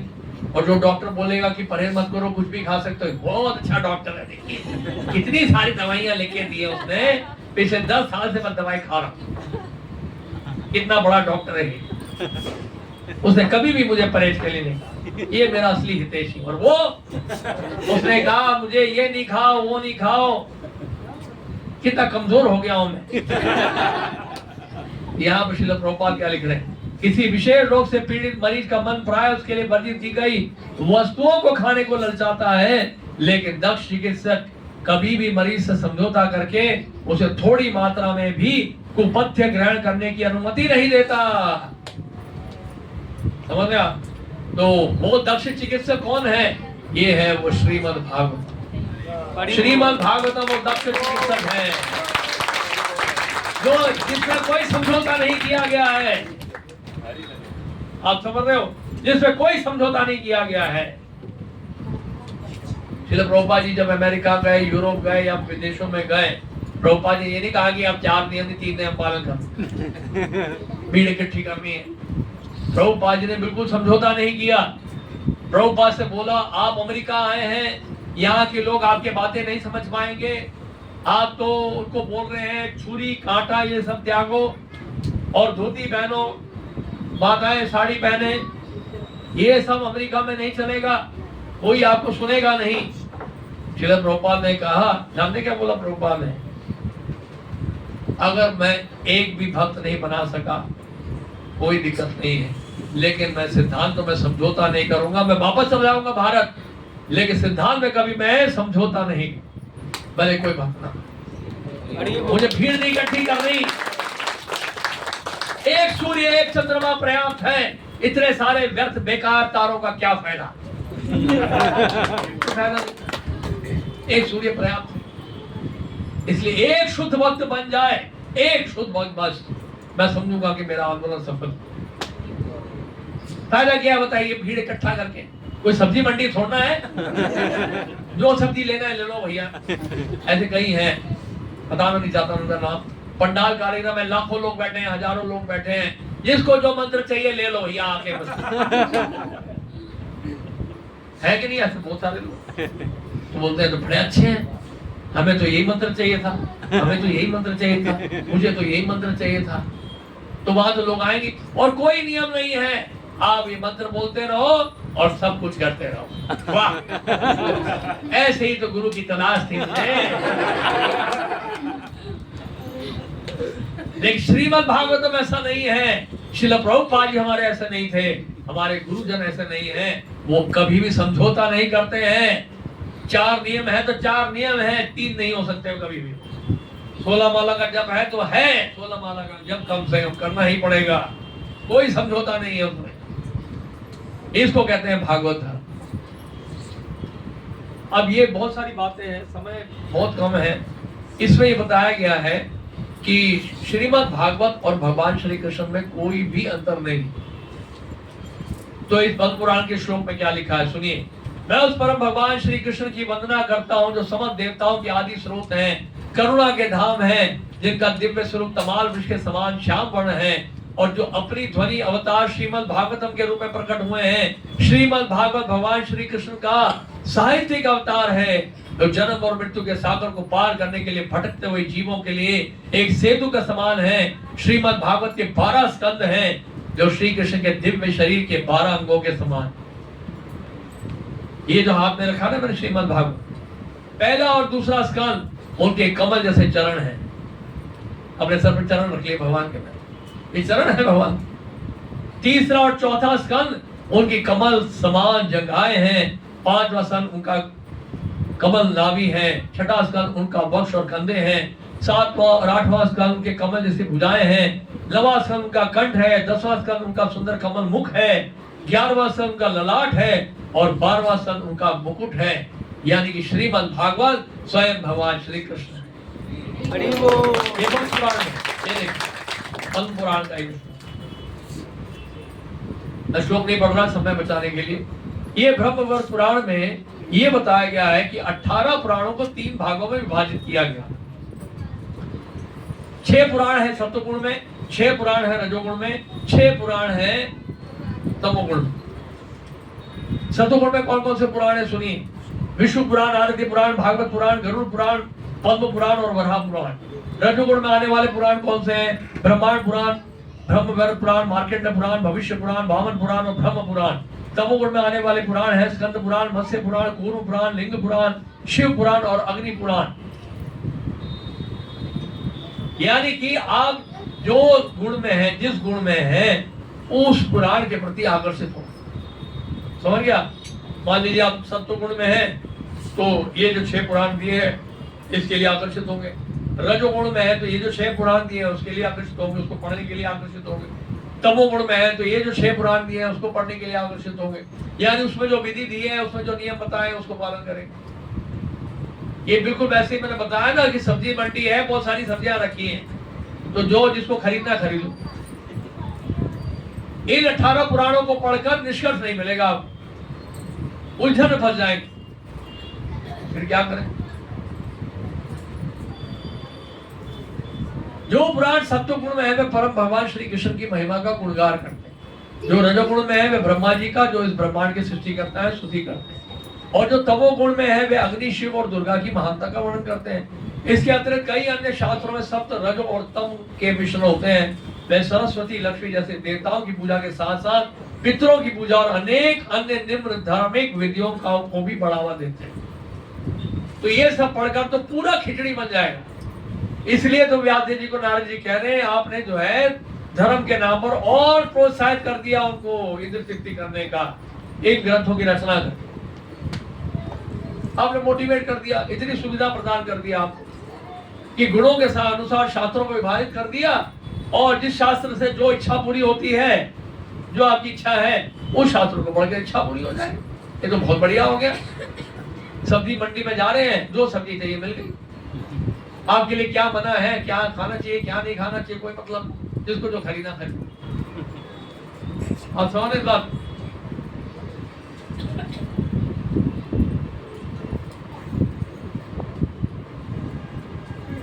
तो श्रीमद् भागवत कहाँ पढ़ना चाहिए? भागवत पढ़ना चाहिए वैष्णव के पास जाकर। अगर भागवत का श्रवण करना है भक्तों के संग में करना चाहिए। सदा प्रसंगा मम वीर्य संवेदो भवन्ति हृदगण रसायन कथा तज्जोषनादाशोपर वर्ग वर्तमनि श्रद्धा रतिर भक्ति अनुक्रमश्यति। भक्तों के संग में भगवान की महिमा, उनकी लीला कथा का श्रवण हमें करना चाहिए। ऐसा करने से क्या होगा? ये रसायन का कार्य करेगा, टॉनिक का काम करेगा, और भक्ति में, आध्यात्मिकता में हम आगे बढ़ेंगे और अधिक से अधिक कृष्ण भावना भावित होंगे। और साथ में श्रद्धा से इस कथा को सुने, श्रद्धा से श्रीमद् भागवत का अध्ययन करें। करते करते, श्रवण करते करते क्या होगा? भगवान के लिए प्रेम अंकुरित हो जाएगा, यानी कि रति जागृत हो जाएगी, भाव जागृत। ये भागवत कथा पढ़ने का लाभ है। किसी वैष्णव के पास जाकर चैतन्य महाप्रभु स्वरूप दामोदर ने बंगाली कवि को कहा था जगन्नाथपुरी में, जहां भागवत पढ़ो वैष्णवे स्थाने एकांताश्रय करो चैतन्य चरणे। वैष्णव पास भागवत करो अध्ययन। यही बात महाप्रभु ने श्री रघुनाथ भट्ट गोस्वामी को कही कि आप भागवत का अध्ययन कहाँ करो? वैष्णव के पास जाओ। इसलिए हम देखते हैं वृंदावन में श्री जीव गोस्वामी के पास अनेक वैष्णव आचार्य आए भागवत का अध्ययन करने के लिए, जैसे श्यामानंद प्रभु, नरोत्तम दास ठाकुर, श्रीनिवास आचार्य, ये सब श्रीमद् भागवत का अध्ययन करने के लिए आए थे श्री जीव गोस्वामी के पास। आप समझ रहे हैं? तो कहने का मतलब है खुद इसका अध्ययन करने से नहीं समझ में आएगा। भागवत पढ़ने के लिए भी हमें वैष्णव की शरण में जाना, भक्तों के संग में रहकर श्रवण करेंगे तो लाभ मिलेगा। ऐसा नहीं यूट्यूब में जाए अपना काम लगा के बैठ जाओ, लेटे लेटे सोते सोते पढ़ रहे हैं। ये प्रक्रिया नहीं, ये विधि है इसकी। क्या? तद विधि प्रणिपातेन परिप्रशेन सेवया उपदेक्षेति ज्ञानम ज्ञानिनः तत्त्वदर्शिनः। तत्वदर्शी के पास जाओ, भगवान कह रहे हैं। तत्वदर्शी के पास जाने के लिए कह रहे हैं। विधि भाव से समर्पित करो, विधि भाव से जिज्ञासा करो, सेवोन्मुख होकर जो है क्या करो? श्रवण करो। तो क्या होगा? वो ज्ञान तत्वदर्शी जो है आपको आध्यात्मिक ज्ञान, दिव्य ज्ञान प्रदान करेंगे। असवार बात। तो इसलिए हम लोगों को भागवत ऐसे पढ़ना चाहिए। और दूसरा हरि भक्ति विलास में लिखा है, अवैष्णव मुखो जीर्णम भूतम हरि कथामृतम श्रवण नैव कर्तव्यम सर्वोचिष्ठ यथापया। इसका मतलब क्या है? जो वैष्णव नहीं है, जो भगवान के भक्त नहीं है, उनसे हरि कथा भी नहीं सुननी चाहिए, क्योंकि वो मिलावट करके प्रस्तुत करेंगे। आप समझ रहे बात? क्यों तुलना कैसे की गई है? जैसे एक सर्प दूध पी लेता है और दूध जहर का कार्य करता है। इसलिए अवैष्णव से, भगवान के जो भक्त नहीं है, उनसे हरि कथा भी अगर सुनेंगे वो जहर का कार्य करेगा। अथवा दूसरी ओर जो वर्णाश्रम धर्म में नहीं है, वर्णाश्रम धर्म में नहीं है मतलब क्या है? बहुत निम्न जाति के, निम्न परिवार में जिनका जन्म हुआ है, अधम परिवार में जन्म हुआ है। शास्त्रों में वर्णन है भागवत में, किराट मुनांद्र पुलिंद पुलकशा आभीर शुंभा यमुना खशादया यन्ने च पापा अपाशाश्रया शुद्धंति प्रभु विष्णवे नमः। किराट पता कौन है? अफ्रीका के लोग। और यमन तो पता ही है सब। चंडाल जानते कौन है? कौन कौन से देश चंडाल है? Korea, Thailand, China, Taiwan, south Korea, north Korea, ये सारे इलाके, सारे देश जो है चंडालों से भरे हुए हैं। चंडाल किसको कहते हैं? जो कुत्ता खाते हैं, डॉग ईटर्स, कुत्ता खाने वाले लोग उसको चंडाल कहते हैं। मनुष्य में सबसे अधम योनि है चंडाल, चंडाल। लेकिन श्रीमद् भागवत क्या कह रहा है? श्रीमद् भागवत ये कह रहा है कि इस वर्ग के लोग भी अगर भगवान श्री हरि के बारे में सुन ले, उनका नाम उच्चारण कर ले, तो ये भी शुद्ध हो जाते हैं। हरि बोल। क्योंकि प्रश्न उठ सकता है, इसलिए दिखाया गया यहाँ पर जैसे कि सतोगुण में बताया गया, सतोगुण में आने वाले पुराण ये है भागवत पुराण, विष्णु पुराण, नारदीय पुराण, गरुड़ पुराण। आप बोलेंगे प्रभु जी हम तो शुद्ध सतोगुण में है नहीं, इसका मतलब भागवत पढ़ नहीं सकते हैं। तो भागवत में ही लिखा हुआ है क्या? निवृत्त तर्षेय रूपकी अमाना। परीक्षित महाराज कह रहे हैं जो तृष्णाओं से, भौतिक इच्छाओं से निवृत्त हो चुके हैं, वो तो निरंतर भगवान का गुणगान करते हैं। और जो भवरोगी हैं, यानी अनर्थों से पीड़ित हैं, जिनके हृदय में काम, क्रोध, लोभ, मोह, मद, मात्सर्य है, उनके लिए क्या है? श्रीमद् भागवत औषधि का कार्य करता है, भवौषधि। और ये कथा अगर कोई मनोरंजन के माध्यम से सुनना चाहता है, मनोरंजन के लिए सुनना चाहता है, एंटरटेनमेंट के लिए सुनना चाहता है, श्रीमद् भागवत की उसमें बहुत सारी कथाएं हैं। मनोभिरामन, उनके लिए भी श्रीमद् भागवत है। तो श्रीमद् भागवत तो सबके लिए है। वैदिक शास्त्र जो है, चारों वेद जैसे हैं, वैदिक मंत्रों का उच्चारण हर कोई नहीं कर सकता। वेद पढ़ने के लिए योग्यता चाहिए, दक्षता चाहिए, विद्वता चाहिए, योग्य ब्राह्मण बनना पड़ेगा, बहुत कुछ नियमों का पालन करना पड़ता है, तभी वैदिक मंत्रों का उच्चारण कर सकते हैं आप। एक आचार्य गुरु के आश्रम में रहकर प्रशिक्षित होना पड़ेगा, जो कि आज के समय में संभव नहीं है। और अगर आपने मंत्र का उच्चारण गलत कर दिया, कोई मंत्र लंबा बोल दिया या कम बोल दिया, तो होगा क्या जानते हैं? उसका विपरीत फल मिलता है। तो वैदिक मंत्रों का उच्चारण हर कोई नहीं कर सकता है, लेकिन श्रीमद् भागवत ग्रंथ ऐसा नहीं। श्रीमद् भागवत ग्रंथ के श्लोकों का कैसा भी उच्चारण करो, जैसे हमने बोला चाइनीज भाषा में श्रीमद् भागवत का अनुवाद कर दिया। चाइनीज भाषा, चाइनीज लोग कैसे संस्कृत भाषा का उच्चारण करेंगे? बड़ा मुश्किल है उनके लिए, बड़ा कठिन है। यहाँ तक कि हरे कृष्ण महामंत्र भी बड़ा मुश्किल होता है उन लोगों के लिए बोलने। तो ऐसे लोगों के लिए श्रीमद् भागवत में श्लोक आया है, विराट उनांद पुलिंद पुलकशा आभीर शुंभा यमला खशा दया यज्ञ च बाबा पाशाश्रया शुद्धंति प्रभुष्टवे नमः। यानी ये चंडाल वाले लोग हैं, चंडाल हैं, यमन हैं, मलेच्छ हैं, किराट हैं, ये सब शुद्ध हो जाते हैं श्रीमद् भागवत का श्रवण करके। पद्म पुराण में एक श्लोक आता है, क्या लिखा होता है? षट कर्म निपुणो विप्रो मंत्र तंत्र विशारदः। कोई षट कर्म में निपुण है, पठन पाठन यजन याजन दान प्रतिग्रह, ये ब्राह्मण के 6 कार्य हैं। इसमें कोई दक्ष है, तंत्र मंत्र के उच्चारण में दक्ष है, लेकिन अगर वो भगवान का भक्त नहीं है तो वो गुरु नहीं बन सकता। दूसरी ओर किसी ने चंडाल परिवार में जन्म लिया है, अगर वो भगवान का भक्त बन जाता है तो वो गुरु बनने योग्य। षट कर्म निपुणो मंत्र तंत्र विशारदः और वैष्णव गुरु न स्यात् स्वपच वैष्णव गुरु। स्वपच का मतलब होता है कुत्ता खाने वाला चंडाल। अगर वो भगवान का भक्त बन जाता है वो गुरु बन सकता है। यानी चाइना में भी चाइनीज गुरु मिल जाएंगे yes, तो ये है श्रीमद् भागवत। किराट अफ्रीका में भी बहुत सारे हमारे महाराज लोग हैं, सन्यासी हैं, गुरु हैं, दीक्षा देते हैं। ये श्रीमद् भागवत का ये प्रभाव है, ये है सबसे बड़ा प्रमाण। तो इस तरह से मैं बता रहा था, ये समय बहुत हो गया है, चलिए मैं बहुत तेजी से बोलने वाला हूँ। विद इन 3 मिनट 3 मिनट के अंदर और 6 स्लाइड्स हमें पूरे करने हैं, 6-7 स्लाइड हैं और बहुत स्पीड से बोलेंगे, ठीक है? हम यत् श्रोतव्यम अथो जप्यम यत् कर्तव्यम निर्भीक प्रभो स्मर्तव्यम भजनीयम एवा ब्रूहि यद्वा विपर्ययम्। परीक्षित महाराज पूरे विश्व के सम्राट थे, पूरा विश्व को भारतवर्ष कहा जाता था, और परीक्षित महाराज को शाप दे दिया श्रृंगी ब्राह्मण ने। क्यों? क्योंकि उनके पिता के गले में मरा हुआ सांप डाल दिया था। क्यों डाला था मरा हुआ सांप? क्योंकि परीक्षित महाराज को प्यास लगी थी, जब आखेट के लिए गए थे, जल मांगने के लिए गए थे समीक ऋषि के आश्रम में, और समीक ऋषि ध्यान में मग्न थे, ध्यान उनका भंग नहीं हुआ, और मरा हुआ सांप वहां पे रखा हुआ था, जमीन पे था एक मरा हुआ सांप, उसको उठा के उन्होंने समीक ऋषि के गले में डाल दिया। लड़के को, वो ब्राह्मण नया ब्राह्मण था, अभी भी प्रशिक्षित हुआ था गुरुकुल से, थोड़े बहुत उसने मंत्र क्या सीख लिए, उसको ये नहीं पता था वो क्या कर रहा है।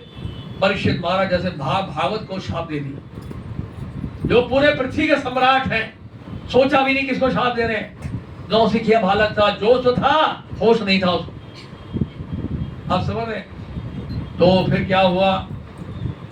फिर उसके बाद अब परीक्षित महाराज इतने प्रभावशाली थे, इतने शक्तिशाली थे, उन्होंने तो कलयुग को रोक दिया था अपने साम्राज्य में प्रवेश करने से। सोच के देखिए कितने स्ट्रॉन्ग होंगे परीक्षित महाराज, कितने पावरफुल होंगे।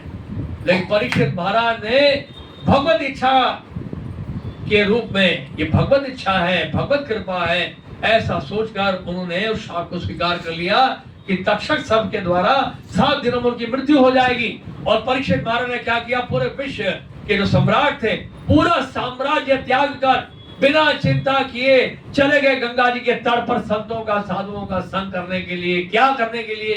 ये पूछ रहे सुखदेव गोस्वामी से परीक्षित महाराज। सोच के देखिए ऐसा कैसे कर पाए हो? एकदम से नहीं कर रहे थे, बचपन से ही भगवान की भक्ति कर रहे थे। बचपन से भक्ति जो कर रहा है, श्री जी गोस्वामी लिखते हैं कि अंत काल में बहुत संभावना है कि वो भगवान का स्मरण कर पाए, क्योंकि बचपन से भक्ति। कौमारम आश्रय प्राज्ञो धर्मान भागवतामी दुर्लभ मानुष जन्म तदपि अर्थदम ध्रुव। 5 साल की अवस्था से भागवत धर्म की शिक्षा देनी चाहिए। ये भागवत धर्म की शिक्षा कौन सिखा रहा है आजकल? सब बेकार है। तो इसलिए बच्चों को, युवा पीढ़ी जितने भी बड़े हो गए हैं, ठीक है, कोई बात नहीं, अब से शुरू कर दो, समय बर्बाद मत करो फोन में। और क्या कह रहा था मैं? आज परीक्षित महाराज क्या कह रहे हैं? कृपया मुझे बताएं कि मनुष्यों को क्या सुनना, जपना, स्मरण करना तथा पूजना चाहिए, और ये भी बताएं कि उसे क्या क्या नहीं करना चाहिए। कृपया करके मुझे ये सब बतलाइए। देखिए क्या प्रश्न पूछा परीक्षित महाराज। 10 एक श्लोक नहीं पढ़ रहा, सिर्फ अनुवाद पढ़ रहा हूं मैं। हे भरतवंशी, जो समस्त कष्टों से मुक्त होने का इच्छुक है, ये और उत्तर दे रहे हैं सुखदेव गोस्वामी, उसे उन श्री भगवान का श्रवण, महिमा गायन तथा स्मरण करना चाहिए, जो परमात्मा नियंता तथा समस्त कष्टों से रक्षा करने वाले हैं।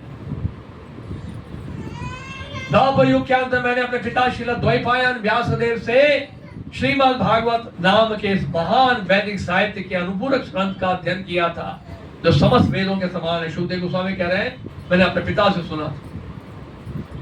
माता के घर में 16 साल रहे थे शुद्धदेव गोस्वामी, निकल ही नहीं रहे थे बाहर। व्यासदेव चिंता में पड़ गए। भगवान कृष्ण का आह्वान किया उन्होंने, द्वारका से भगवान आए। भगवान कृष्ण ने आश्वासन दिया शुद्धदेव गोस्वामी को, आप माता के घर से बाहर निकलो, मैं आपको आश्वासन देता हूं कि आप माया के प्रभाव नहीं पड़ो। शुद्धदेव गोस्वामी निकलते वन की तरफ प्रस्थान किए। वहां व्यासदेव जी के शिष्य मिल गए, और व्यासदेव जी के शिष्यों से उन्होंने भागवत के श्लोक सुने। ये श्लोक जिसमें ये बताया गया कि भगवान श्री कृष्ण ने पूतना को गोलोक धाम में माता का स्थान दे दिया। वो पूतना जो विषपान करा के भगवान कृष्ण का प्राण लेने आई थी, उनकी हत्या करने आई थी। पूतना को क्या किया भगवान कृष्ण ने? गोलोक धाम में माता का स्थान दे दिया। इनकी दया देखी भगवान। अब पूतना ने कोई साधना थोड़ा की थी, कोई जप थोड़ा किया था। ये उनकी अयुक्त की कृपा थी, बिना किसी कारण के। और भगवान के सुंदर रूप का भी वर्णन सुना शुद्धदेव गोस्वामी ने व्यासदेव जी के शिष्यों से। मैं वही श्रीमद् भागवत आपको सुनाने जा रहा हूं, क्योंकि आप भगवान श्री कृष्ण अभी सुन के इन 2 श्लोकों को सुनकर शुद्धदेव गोस्वामी वापस आ गए अपने पिता के पास और श्रीमद् भागवत का अध्ययन किया। मैं वही श्रीमद् भागवत आपको सुनाने जा रहा हूं, शुद्धदेव गोस्वामी कह रहे हैं, क्योंकि आप भगवान श्री कृष्ण के सर्वाधिक निष्ठावान भक्त हैं। जो व्यक्ति, आप मेरे साथ बोलिए, जो व्यक्ति श्रीमद् भागवत को पूरे ध्यान से तथा सम्मान पूर्वक सुनता है, उसे मोक्षदायक परमेश्वर की अविचल श्रद्धा प्राप्त होती है। नष्ट प्रायेषु भद्रेषु नित्यं भागवत सेवया भगवती उत्तम श्लोके भक्ति भवति नैष्ठिकी। परीक्षित महाराज को तो पता था कि 1 हफ्ते बाद मृत्यु हो जाएगी, लेकिन हमें तो ये भी नहीं पता कि हमारे पास 1 सेकंड बचा है कि नहीं। इसलिए हमें क्या करना चाहिए? नित्यम भागवत सेवया। 7 दिन के लिए नहीं सकते। कुछ लोग 7 दिन का भागवत कथा सुनते हैं, उसके बाद सो जाते हैं, पूरे साल कुछ करते नहीं। नित्य भागवत सेवा का मतलब है 365 दिन भागवत का श्रवण करना है हमें, बिना किसी बाधा के, बिना किसी रुकावट के। प्रत्येक दिन श्रीमद् भागवत का श्रवण करेंगे आप। परमात्मा परीक्षित महाराज भागवत के दशम स्कंद में ये कह रहे हैं, सुखदेव गोस्वामी, परमात्मा अर्थात पूर्ण पुरुषोत्तम भगवान श्री कृष्ण जो विराट के कारण है यदुवंश में प्रकट हुए, आप कृपा करके मुझे अपने यशस्वी कार्यकलापों तथा उनके चरित्र का आदि से लेकर अंत तक वर्णन करें। अन्य अवतारों का वर्णन सुखदेव गोस्वामी ने कुछ अध्यायों में किया या कुछ श्लोकों में किया। जब भगवान श्री कृष्ण की बात आई तो परीक्षित महाराज क्या कह रहे हैं, उनके बारे में विस्तार से बताइए आदि से लेकर अंत तक। इसलिए सुखदेव गोस्वामी ने भगवान श्री कृष्ण के बारे में 90 अध्यायों में वर्णन किया है श्रीमद् भागवत में, 90 चैप्टर्स। एतद अन्य च सर्वम में मुने कृष्ण विजयितम वक्तुम हरसि सर्वज्ञा श्रद्धानाय विस्तृतम। हे महामुनि, आप भगवान श्री कृष्ण के भाष्य में सब कुछ जानते हैं, और उन सारे कार्यकलापों का वर्णन विस्तार से करें जिनके बारे में मैंने पूछा है, तथा उनके बारे में भी जिनके विषय में मैंने नहीं पूछा, क्योंकि उन पर मेरा पूर्ण विश्वास है और मैं उन सब को सुनने के लिए अत्यंत उत्सुक हूं। क्या उत्सुकता, देखिए उत्कंठा है। ये भागवत कथा सुनते हुए परीक्षित महाराज को 4 दिन बीत गए थे और केवल 3 दिन थे।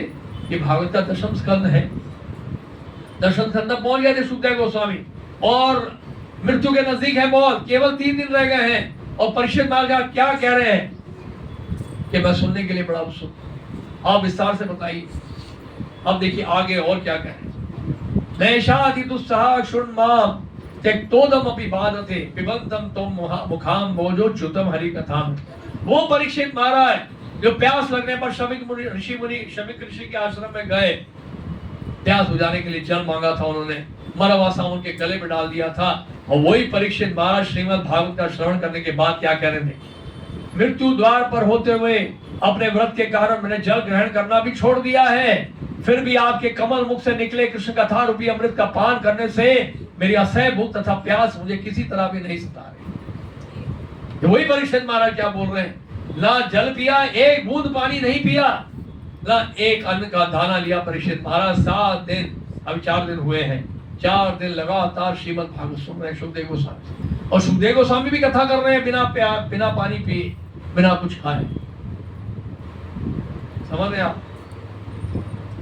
तो भागवत श्रवण करने का लाभ क्या है? वैदिक साहित्य के श्रवण मात्र से पूर्ण पुरुषोत्तम भगवान श्री कृष्ण की प्रेमा भक्ति की भावना तुरंत अंकुरित होती है, जो शोक मोह तथा भय की अग्नि को तुरंत बुझा देता है। ऐसा अर्जुन ने क्या बोला भगवान श्री कृष्ण को 18 अध्याय में, मेरा मोह दूर हो गया है, मुझे अपनी स्मृति वापस मिल गई है, अब आप जो कहेंगे मैं करने के लिए तैयार हूं। यह है भागवत धर्म। भागवत धर्म का मतलब यह है कि भगवान कृष्ण की शरण में जाना और उनकी आज्ञा का पालन। तो उसका परिणाम क्या होगा? शोक मोह तथा भय की अग्नि तुरंत नष्ट हो जाएगी। अब आखिरी श्लोक है, 2 श्लोक है, ये आप मेरे साथ बोलेंगे। श्लोक नहीं बोल रहा है, श्लोक मैं बोलूंगा लेकिन अनुवाद आप साथ में बोलेंगे। पद्म पुराण का श्लोक है, तत्र सर्वाणि तीर्थानि नदीनां सरांसि च यज्ञा सप्तपुरी नित्यम पुण्या सर्वे शिलोचया। अब मैं ऐसा अनुवाद बोलूं, जहाँ श्रीमद् भागवत विराजमान होता है वहाँ सभी पवित्र नदियाँ, गंगा यमुना गोदावरी सरस्वती नर्मदा सिंधु कावेरी, सभी तीर्थ स्थान, यज्ञ, 7 पवित्र नगर, अयोध्या मथुरा मायापुर, काशी कांची अवंती, द्वारका और सभी पवित्र पर्वत, गोवर्धन विंध्याचल सिंहाचल उपस्थित रहते हैं। श्रीमद् भागवत कथा का जहां भी श्रवण हो रहा है ये सब रहते हैं। और क्या चाहिए आपको बताइए? सारा यात्रा का खर्चा बचा दिया। अब आपको कहीं जाने की जरूरत ही नहीं। श्रीमद् भागवत लीजिए, घर में पढ़िए, बस। कितना बढ़िया तरीका है, सरल तरीका है। केवल भागवत के श्रवण करने मात्र से ये सारा जो पुण्य कर्म है, जो भी लिखा है यहाँ पर, गंगा यमुना गोदावरी सरस्वती नर्मदा सिंधु कावेरी, अयोध्या मथुरा मायापुर काशी कांची अवंती द्वारका और गोवर्धन विंध्याचल सिंहाचल, वो सब उस कथा में उपस्थित है। आप समझ? ये चयंती गृहे नित्यम शास्त्रम भागवतम कलो आस्फोटयंती वल्गांति देशाम प्रीतो भवामि हम। ये पद्म पुराण का श्लोक है। आप मेरे साथ बोलिए साथ में, मैं उस व्यक्ति से प्रसन्न होता हूँ। भगवान श्री कृष्ण ब्रह्मा जी को कह रहे हैं, मैं उस व्यक्ति से प्रसन्न होता हूँ जो अपने घर में श्रीमद् भागवतम रखता है, प्रतिदिन उसका पाठ और पूजन करता है, साथ ही कीर्तन करता है और उल्लास में नृत्य करता है, बिना कलयुग के प्रभाव से डरे हुए। अब आपको पता चले, अब हम पता लगाएंगे आपसे। अब आपके लिए परीक्षा है, आपको प्रमाणित करना है, साबित करना है कि श्रीमद् भागवत आपको कितना प्रिय है। ठीक है, साबित करेंगे? तैयार है? ठीक है, ये इस मुद्रा में हाथ रखिए। पता नहीं क्या बोलने वाला है मुझे। तो आज है 31 मई। मैं आप नहीं, मैं बोल रहा। आज है 31 मई, पुरुषोत्तम अधिक मास का महीना है और आज से लेकर भाद्र पूर्णिमा जो 26 सितंबर को है, लगभग 4 महीने कल तक का समय है हमारे पास। इन 4 महीनों के लिए हम संकल्प है, 4 महीनों के ऐसे हाथ रखते हैं ना, ये संकल्प की मुद्रा।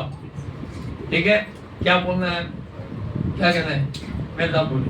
मैं श्री श्री राधा पार्थ सारथी, श्री श्री सीताराम लक्ष्मण हनुमान, श्री श्री गौनिताय, जगन्नाथ बलदेव सुभद्रा, है ना जगन्नाथ बलदेव और षट गोस्वामी, वृंदावन के 6 गोस्वामी, श्री गुरु परंपरा, श्रील प्रभुपाद, अपने अपने गुरुजन वैष्णवों की प्रसन्नता के लिए मैं ये संकल्प लेता हूँ, नहीं मैं संकल्प लेती हूँ।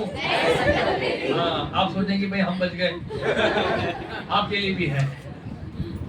मैं ये संकल्प लेता हूँ, मैं ये संकल्प लेती हूँ कि पुरुषोत्तम अधिक मास से भाद्र पूर्णिमा तक मैं कम से कम 5 श्रीमद् भागवतम सेट्स का वितरण करने का प्रयास करूंगा, करूंगी।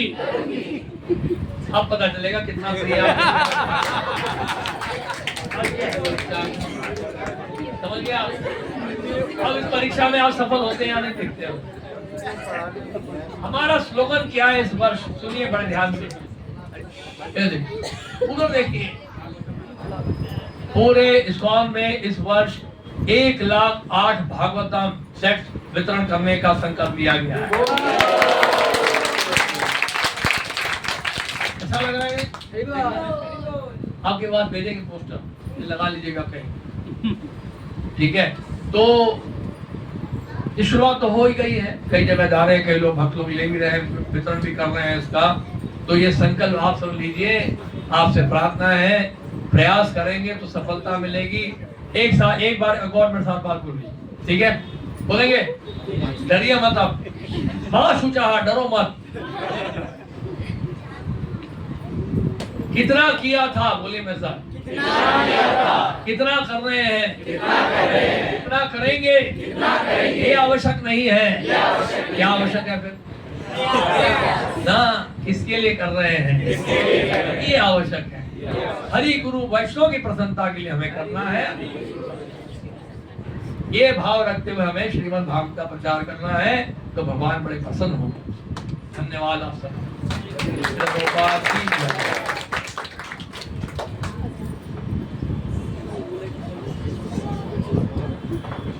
समय हो गया है, इसलिए प्रश्न का कोई समय नहीं।